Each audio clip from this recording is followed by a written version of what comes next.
आज व्यू 360 में अपनी मिठास और जायके के लिए मशहूर पाकिस्तानी आम को 60 अरब डॉलर की आम की आलमी मार्केट में मजीद जगह बनाने में क्या चैलेंजेस दरपेश हैं, जानेंगे आज के शो में।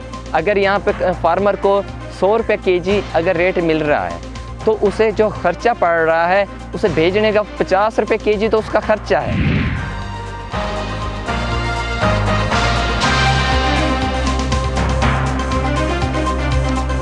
वॉइस ऑफ अमेरिका के वॉशिंगटन स्टूडियोज में आप सबको खुशामदीद। आप देख रहे हैं प्रोग्राम व्यू 360 और मैं हूं असदुल्लाह खालिद।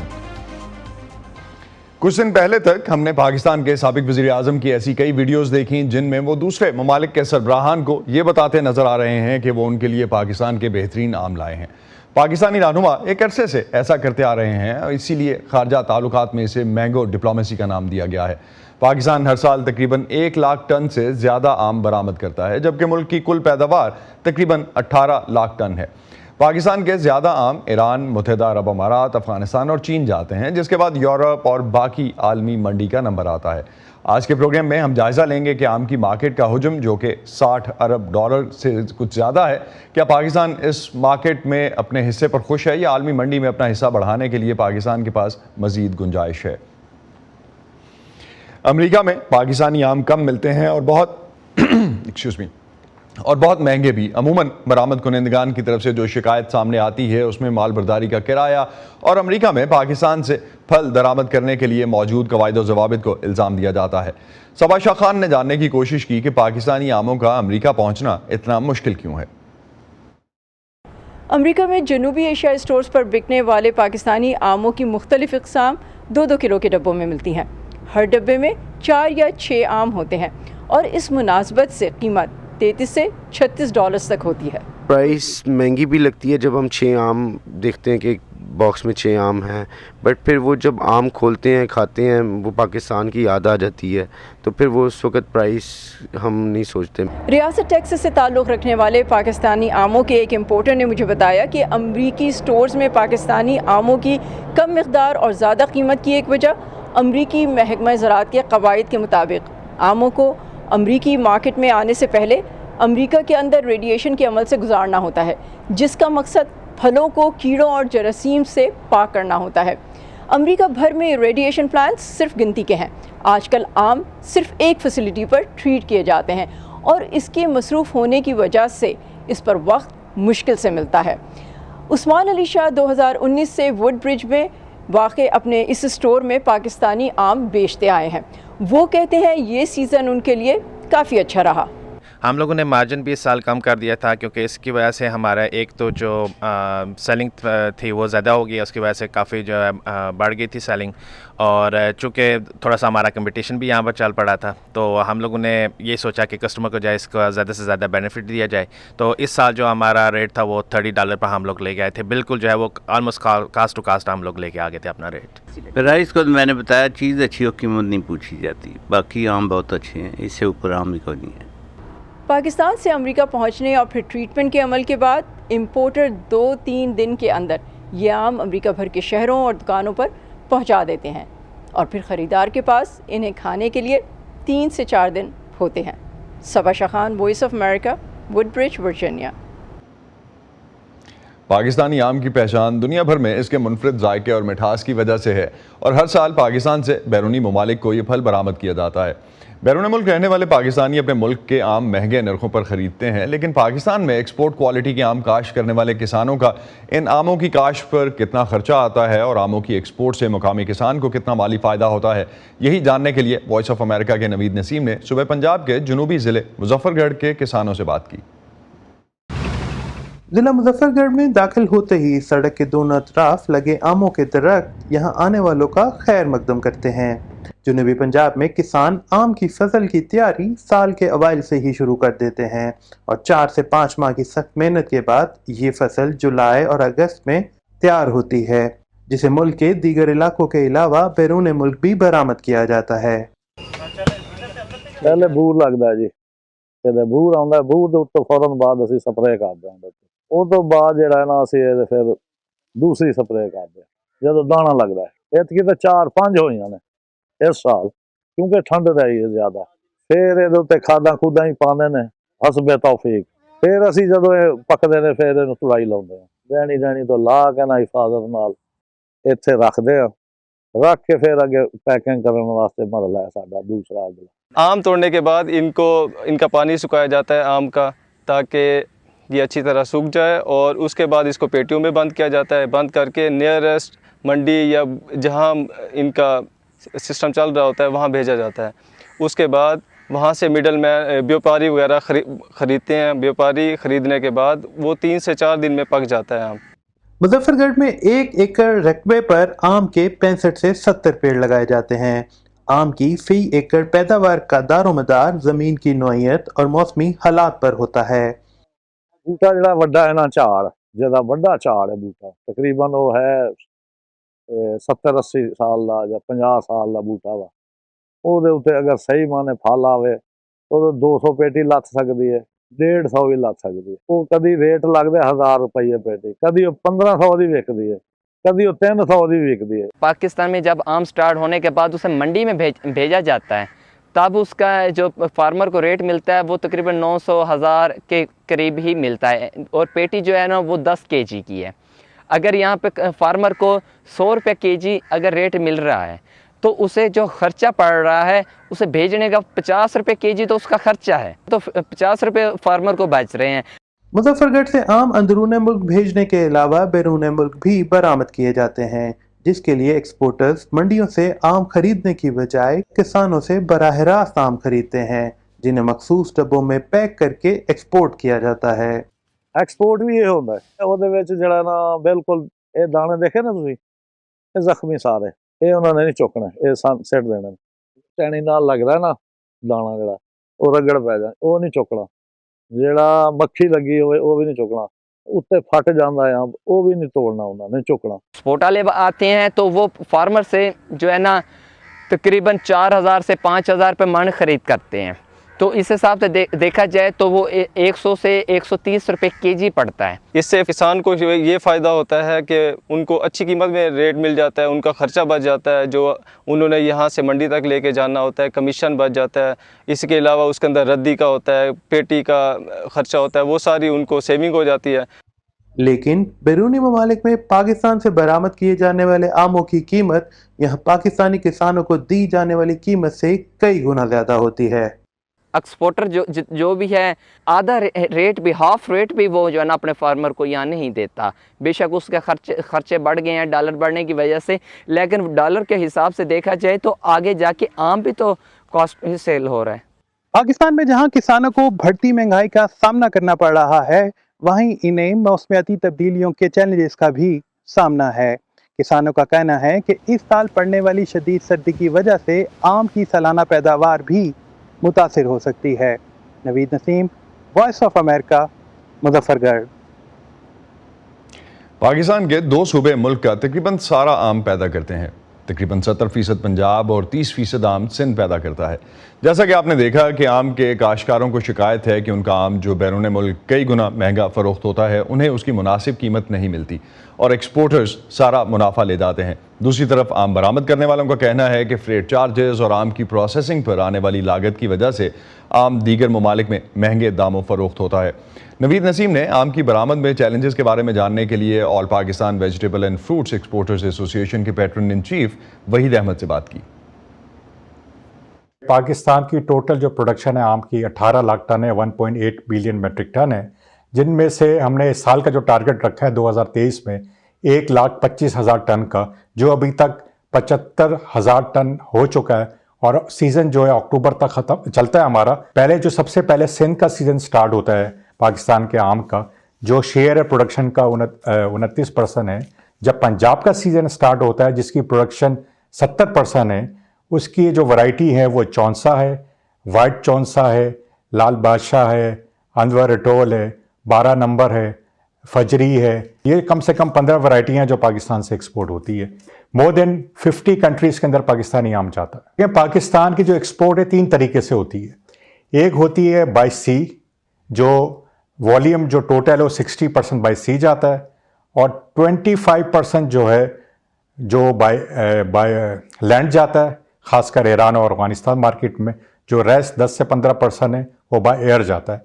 हमारे यहाँ जो है ना कुछ कंट्रीज है जहाँ पे प्रोटोकॉल हमें करना पड़ता है, क्वारंटाइन के इशू है। जिस तरह यूएस से अमेरिका की जो मार्केट है वहाँ पे इरिगेशन करनी पड़ती है जो जाके अमेरिका में ही होती है। वो एक बड़ा चैलेंज है क्योंकि पाकिस्तान में जो इरिगेशन जो है फैसिलिटीज़ वो अभी तक अप्रूव नहीं की गई है अमेरिका की गवर्नमेंट से। आज जो सबसे बड़ा चैलेंज है हमारी जो एक्सपोर्ट करने में, वो फ्रेट बहुत हाई है, ख़ासकर यूरोप के 700 रुपये केजी पर केजी। इसी तरह अमेरिका के बहुत फ्रेड है। बाय एयर इसलिए बेचते हैं कि फ़ौरन जाए फ़ौरन बिके। अगर वो बिकता नहीं है टाइम पे तो वो ख़राब होता है, और कभी कभी एयरलाइन के अंदर भी आम जो है वो सड़ भी जाता है, ख़राब भी हो जाता है, तो एक्सपोर्टरों को बहुत बड़े लॉसेस होते हैं। अगर पाकिस्तान में ज़्यादा एयरलाइन आए और हमारी PIA जो कौमी एयरलाइन अगर वो चले यूरोप के लिए और अमेरिका के लिए और दूसरे मुल्कों के लिए, तो मैं समझता हूँ उसमें हमें फिजिबल भी होगा, हमारा रेट भी कम होगा और डायरेक्ट फ़्लाइटें भी होगी। किसानों को जो पैसे मिल रहे हैं वो बहुत अच्छे मिल रहे हैं, यहाँ तक कि एक्सपोर्टरों को कुछ नहीं मिलता। एक वक्त ही आता है, पिछले साल का मैंने एग्जांपल दिया। देखें, किसान हो या एक्सपोर्टर हो, हम चाहते हैं विन विन पोजीशन हो, दोनों कमाएं। मगर इसमें जो सबसे ज़्यादा जो चंग है वो एयर फ्रेट है, उसमें सब कुछ चले जाता है पैसे। और जो ट्रीटमेंट मैंने आपको बताई है अमेरिका के अंदर जो इरिडेशन होती है, फिर हॉट वाटर ट्रीटमेंट है, फिर मुल्कों के जो वहाँ पे खर्चे हैं वो बढ़ जाते हैं। चैलेंजेस हमें जो है ना किसान की तरफ से ये भी है कि ये गुड एग्रीकल्चर प्रैक्टिस नहीं है पाकिस्तान में। जो आम की शक्ल देखें, दुनिया में जो चीज़ बिकती है सबसे पहले अपीयरेंस बिकता है, फिर टेस्ट आता है। हम हमेशा ये बात करते हैं किसानों को, अगर आप अच्छी क्वालिटी का प्रोडक्ट देते हैं जो हमारी दूसरी मार्केटों में डिमांड है, हम उसको मार्केट से आपको 50% ज़्यादा देंगे। मगर वो सिर्फ काम उस पर होता नहीं है, सिर्फ बातें तक ही रहती है। हुकूमत को जो करना चाहिए, जो मैंने आपको बताया कि 3 साल पहले जो हाइट्स के जो दरख्त की जो हाइट थी 40 फुट, वो उसके ऊपर R&D हो रही है, वो 8 से 9 फुट के ऊपर काम शुरू हो चुका है 3 साल। इस साल अगले साल जो इसका फ्रूट भी आएगा। हमें सिर्फ फ्रेश के ऊपर के अलावा हमें वैल्यू एडिड पे भी काम करना पड़ेगा, ड्राई मैंगो के ऊपर, मैंगो पल्प के ऊपर, और हमें वो वैरायटी पाकिस्तान में R&D पे काम करना पड़ेगा जो एक प्रोसेसिंग इंडस्ट्री के लिए वो सूटेबल हो। और जो है हम इंडस्ट्री पल्प की जो है, जो इंडिया के पास सबसे ज़्यादा शेयर है, वो पाकिस्तान हासिल कर सके। लेकिन ये सारी बातें अपनी तरफ, गर्मी के मौसम में अगर मीठे और जायकेदार आमों को ठंडा करके खाया जाए तो इनका मज़ा दुबाला हो जाता है। लाहौर के तारीखी भाटी गेट चौक में हीरा ठंडे आम के नाम से एक दुकान पिछले 65 सालों से आमों के शौकीन अफराद को बर्फ़ में लगे ठंडे आम खिला रही है। इस मुनफरिद दुकान से मिलने वाले आमों की क्या खासियत है और लोग क्यों यहाँ आकर आम खाने को तरजीह देते हैं, जानते हैं लाहौर से वॉइस ऑफ अमेरिका के नवीद नसीम की इस रिपोर्ट में।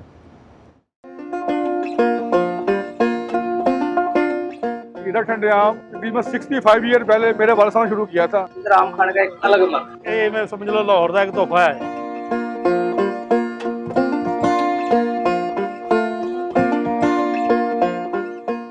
हीरा ठंडे आम तकरीबन 65 ईयर पहले मेरे वालिद साहब ने शुरू किया था। यहाँ पर रेडी के साथ उन्होंने काम ये स्टार्ट किया था, तो उन्हीं की ये सारी मेहनत है। अभी इसको मैं चला रहा हूँ, आके मैं अपना बच्चा तैयार कर रहा हूँ इस काम के लिए, उसको मैं सिखा रहा हूँ, क्योंकि ये बहुत मुश्किल काम है, आसान काम नहीं है। जो एक्सपोर्ट क्वालिटी के जो आम होते हैं ना, हम वो लेकर आते हैं, उनको ढूंढना पड़ता है उनको। जिस वक्त मार्केट में अच्छा आम खत्म हो जाता है ना, उस वक्त भी इस दुकान से आम मिलता है। चाहे मार्केट से प्राइस ज्यादा हो, लेकिन चीज एक नंबर मिलती है। और जो आम मैं पसंद करता हूँ, जो मुझे पसंद है आम, वो इस दुकान पे मिलता है। इसलिए मैं पूरा शहर छोड़ के तो यहाँ से फिर आम रिसीव करने आता हूँ। आम खाने का एक अलग मजा है, तो वो मजा है जो घर में नहीं आता। ये पुरानी शॉप है, बहुत दूर से डेली खाने आते हैं। तकरीबन मैनू 20 ਤੋਂ 25 ਸਾਲ ਹੋ ਗਏ ਨੇ ਇੱਥੇ ਆਂਦੇ ਨੂੰ। ਅੰਬ ਦੇ ਨੇ ਬੜੇ ਪਿਆਰ, ਮਿੱਠੇ ਠੰਡੇ ਬੜੇ ਹੁੰਦੇ ਨੇ ਜੀ। ਬੜੇ ਸ਼ੌਂਕੀ ਦੁਨੀਆ ਅਸੀਂ ਬਵਲਪੁਰ ਆਉਂਦੇ ਇੱਥੇ ਖਾਣ ਵਾਸਤੇ। ਇਹ ਮੈਂ ਸਮਝ ਲਓ ਲਾਹੌਰ ਦਾ ਇੱਕ ਤੋਹਫਾ ਹੈ। ਇਹ ਭਾਟੀ चौक का ना एक तोहफा है जी अंबा का। जो भी चक्कर लाहौर लगता है इसे अंब ही खाने हैं। जो हमारी परचेज होती है ना, वो थोड़ी सी महंगी होती है बाकी मार्केट की निस्बत से। उसी हिसाब से हम थोड़ा सा उसका ऊपर 10-20 हमारा मार्केट के ऊपर हमारा होता है। मैं इस साल की बात में कर रहा हूँ, ये 180 से भी रहा है, 220, 220 भी, ये 400 तक भी गया है। तकरीबन ये मई के आखिरी हफ्ते में ये शुरू होता है, ये मई के आखिरी हफ्ते में। और जब तक ये आम हमें मिलता था हमारी मर्जी का अच्छे वाला आम, वहाँ तक हम इसको बेचते हैं। उसके बाद जब हमारा ये काम शुरू हुआ था, उसका अंदर से पकौड़े का, कतलम्बे का, जलेबी, समोसे वगैरह बाकी महीना वो चलते हैं। पाकिस्तान रिवायती तौर पर आला मेयार के आम दूसरे ममालिक के सरबराहान और अहम शख्सियात को तोहफे के तौर पर भेजता है। पाकिस्तान की खारजा पॉलिसी में मैंगो डिप्लोमेसी कैसे काम कर रही है और ये डिप्लोमेसी है क्या, जानते हैं आसिम अली राना से। पाकिस्तानी आमों की मकबूलियत का अंदाज़ा इस बात से भी लगाया जा सकता है कि पाकिस्तान दूसरे ममालिक के साथ ताल्लुकात इस्तवार रखने में इस फल का सहारा लेता है, जिसे मैंगो डिप्लोमेसी का नाम दिया जाता है। हर साल पाकिस्तानी सदर और वज़ीर आज़म दूसरे ममालिक के सरबराहान को आमों का तोहफा भिजवाते हैं। इन आमों के खुश जायका होने का हर कोई मोतरफ तो है ही, लेकिन ये इक़दामात इस फल की बरामदात बढ़ाने में भी मुआवन साबित होते हैं। मैंगो डिप्लोमेसी का आगाज़ कैसे हुआ, इस बारे में कहा जाता है कि साल 1968 में उस वक्त के पाकिस्तानी वज़ीर ख़ारजा चीनी रहनुमा माओ ज़ेतुंग से मिलने गए तो तोहफ़े के तौर पर आमों की 40 पेटियां साथ ले गए। माओ ज़ेतुंग ने यह तोहफ़ा अपने कारकुनों को भिजवाया और उसके बाद ये फल चीनी सकाफत में बहुत अहमियत इख्तियार कर गया। इसके बाद से पाकिस्तान की हर हुकूमत आमों के मौसम में दोस्त ममालिक को ये फल तोहफे में भिजवाते हैं। ये पॉलिसी हर दौर में जारी रही। साबिक सदर जनरल ज़ियाउल हक के दौर में मैंगो डिप्लोमेसी के साथ भारत के साथ क्रिकेट डिप्लोमेसी की इस्तिलाह भी सामने आई। ज़ियाउल हक की मौत के बारे में भी शक किया जाता है कि इनकी मौत तोहफे में मिलने वाली आम की पेटियों में छुपे बारूदी मवाद की वजह से पेश आई। इसके बाद बेनज़ीर भुट्टो और नवाज शरीफ के दौर में भी ये सिलसिला जारी रहा। इसमें सिर्फ सरबराहान मुमलिकत ही नहीं बल्कि दूसरे ममालिक की अहम शख्सियात भी शामिल होती थीं। परवेज़ मुशर्रफ के दौर में भी दुनिया के मुख्तलिफ ममालिक में ये तोहफ़ा भिजवाने का सिलसिला जारी रहा। इमरान खान के दौर में सदर आरिफ अलवी की तरफ से आम भिजवाए गए तो कोरोना वायरस की वजह से इस तरह की इत्तलात भी आई कि कुछ ममालिक ने ये तोहफ़ा कबूल करने से इनकार कर दिया, लेकिन पाकिस्तानी दफ्तर ख़ारजा ने इसकी तरदीद की थी। मौजूदा दौर में वज़ीर आज़म शहबाज शरीफ की मैंगो डिप्लोमेसी की कई वीडियोज़ भी सामने आई, जिनमें से एक में वो तुर्क सदर तैयब एर्दोगान और इनकी अहलिया को अपने साथ लाए आमों के बारे में बता रहे हैं। इसके अलावा अरब ममालिक के हुक्मरानों को भी ये तोहफ़ा भिजवाया गया। शहबाज शरीफ ने हालिया दिनों में बांग्लादेशी वज़ीर आज़म हसीना वाजिद को 1500 किलो आमों का तोहफ़ा भी भेजा है। दौर कोई भी हो, पाकिस्तानी खुश जायका और रसीले आमों का तोहफ़ा पाकिस्तान की खारजा पॉलिसी में हमेशा से अहमियत का हामिल है। पाकिस्तान कितना आम बरामद कर सकता है और क्या इस फल को प्रोसेस करके किसी दूसरे तरीके से बरामद करने के बारे में भी पाकिस्तान में कोई काम हो रहा है? इस हवाले से बात करते हैं ट्रेड डेवलपमेंट अथॉरिटी पाकिस्तान के एग्रो एंड फूड डिवीज़न के आमिरुर रहमान से। आमिर, बहुत शुक्रिया हमें ज्वाइन करने का। अगर आम की बरामद की पोटेंशियल की बात करें तो क्या पाकिस्तान इसका पूरा फ़ायदा उठा रहा है आपके ख्याल में? बिल्कुल। Pakistan is the 8th largest exporter of mango और हम 135 मिलियन US$ का आम एक्सपोर्ट कर रहे हैं। हमारी मेजर मार्केट्स हैं काज़ाकिस्तान, UAE, UK, Oman, Afghanistan, Qatar, Germany, Norway, Canada, Bahrain, USA, Sweden and Japan. And we have around 40 mango hot treatment plant in Pakistan, 2 irrigation plant, 2 vapor heat treatment plant and mango dehydration plants. तो ये जो irrigation plants की आपने बात की कि 2 irrigation plants Pakistan में भी हैं और 40 हॉट वाटर ट्रीटमेंट प्लांट्स हैं, किन किन मुल्कों की ये रिक्वायरमेंट्स हैं और कौन से ऐसे मुल्क हैं जो पाकिस्तान से ट्रीट हुए आम को उसी तरह से एक्सेप्ट कर लेते हैं जब पाकिस्तान से भेजा जाता है? तो actually due to fruit fly बहुत कम कंट्रीज हैं जो ये एक्सेप्ट करते हैं आम को without heat treatment, but majority European countries heat treatment के थ्रू ही वाटर हीट ट्रीटमेंट के थ्रू ही आम लेते हैं। As far as USA is concern, तो USA में इरिगेशन इज रिक्वायरमेंट और मेजर इम्पोर्ट रिक्वायरमेंट उनकी इरिगेशन है जिसके थ्रू वो आम एक्सेप्ट करते हैं। बट अनफॉर्चुनेटली हमारे ये दोनों जो इरिगेशन प्लांट हैं वो ऑपरेशनल नहीं है due to non presence of inspector from USA। तो इस हवाले से कोई बात हुई अमरीकी हुकूमत से, आपके शोबे से, आपके महकमे से या अदरवाइज मिनिस्ट्री के लेवल पे? जी बिल्कुल, we are in negotiation with them. हमारी जो ट्रेड मिनिस्टर है they are discussing this issue with the US quarantine department and hopefully this problem will be resolved.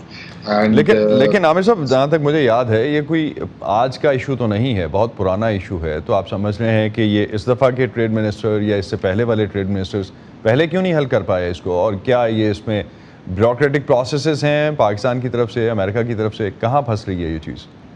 Actually ये प्रोसेस दोनों तरफ से, दोनों गवर्नमेंट का ही प्रॉब्लम इसमें है, सिर्फ पाकिस्तान का नहीं है। वहाँ से उनके इंस्पेक्टर्स यहाँ आने को तैयार नहीं होते थे सिक्योरिटी की वजह से, बट अब क्योंकि हालात काफ़ी बेहतर हैं तो होपफुली ये मैटर रिजॉल्व हो जाएगा। एज़ फार एज यूएसए की बात करें तो यूएसए में टोटल जो उनकी इंपोर्ट मार्केट है वो 818 मिलियन यूएस डॉलर की है, और जिसमें हम उन्हें 1.5 मिलियन यूएस डॉलर का आम अभी भी बेचते हैं जो होस्टन में जाके वहाँ इरिडेट होता है and then supply to whole America होता है।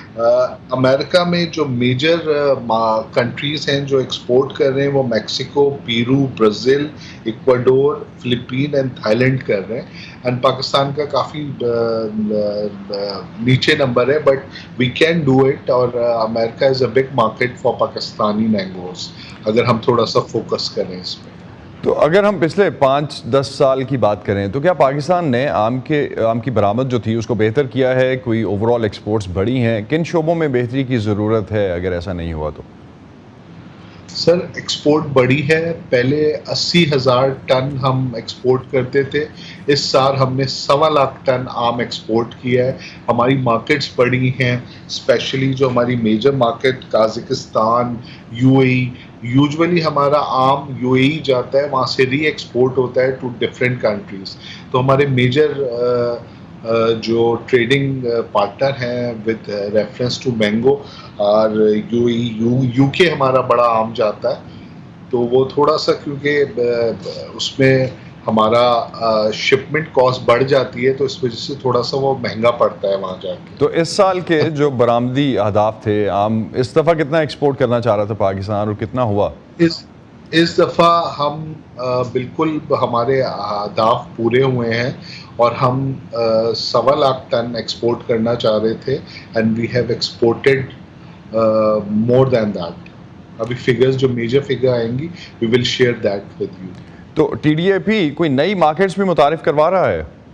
टीडीएपी ने जो सबसे बड़ा अभी इनिशिएटिव लिया था, हमने एक फूड एंड एग्रीकल्चर शो किया था पाकिस्तान में जिसमें 650 मंदुमीन आए थे डिफरेंट कंट्रीज से। उसमें यूएसए से भी अराउंड 14 डेलीगेट्स आए थे जिन्होंने हमारी प्रोडक्ट्स में बहुत दिलचस्पी जाहिर की और they are willing to import fruits and other food products from Pakistan. It was a very big show और जितने भी एक्सपोर्टर्स थे वो इसे मिनी गल्फ फूड का नाम दे रहे थे। It was a very good show. तो आप समझते हैं कि आम की कोई बाय प्रोडक्ट्स जिस तरह से प्रोसेस करके आम को बरामद करना जो है उस हवाले से पाकिस्तान में कोई काम हो रहा है? टीडीएपी ऐसे कोई प्रोजेक्ट्स रन कर रहा है? जी बिल्कुल। हमारी जो पल्पिंग इंडस्ट्री है वो बड़ी ऑर्गेनाइज हो गई है। अभी हमारे शो में अराउंड 5 पल्पिंग इंडस्ट्रीज़ ने काम किया था मैंगो की, और हमारे फ्रूट जूसेस बहुत बन रहे हैं मैंगो से रिलेटेड। बल्कि बाज़ लोग तो मैंगो आइसक्रीम में भी डिफरेंट वेराइटीज़ ऑफ मैंगो की आइसक्रीम बना रहे हैं, तो उस हवाले से भी काफ़ी वैल्यू एडिशन हो रही है मैंगोज़ में। तो जो ड्राई मैंगोज़ जिस तरह से हम देखते हैं मुल्क दुनिया के मुख्तलिफ हिस्सों में बिकता है, उसमें कोई प्रोडक्ट्स आपने ऐड की? जी, ड्राई मैंगोज़ में भी हमारी 3-4 दुरानी एसोसिएट्स है, आईएसी है, इन्होंने अपने और 6B कंपनी है, इन्होंने अपने प्लांट लगाए हैं और they are basically exporting dry mangoes and vegetables. बहुत शुक्रिया आमिर रहमान इस हवाले से हमसे बात करने का। इस पर ख़त्म करते हैं आज का व्यू 360। असदुल्लाह खालिद को इजाज़त दीजिए। खुदा हाफिज़।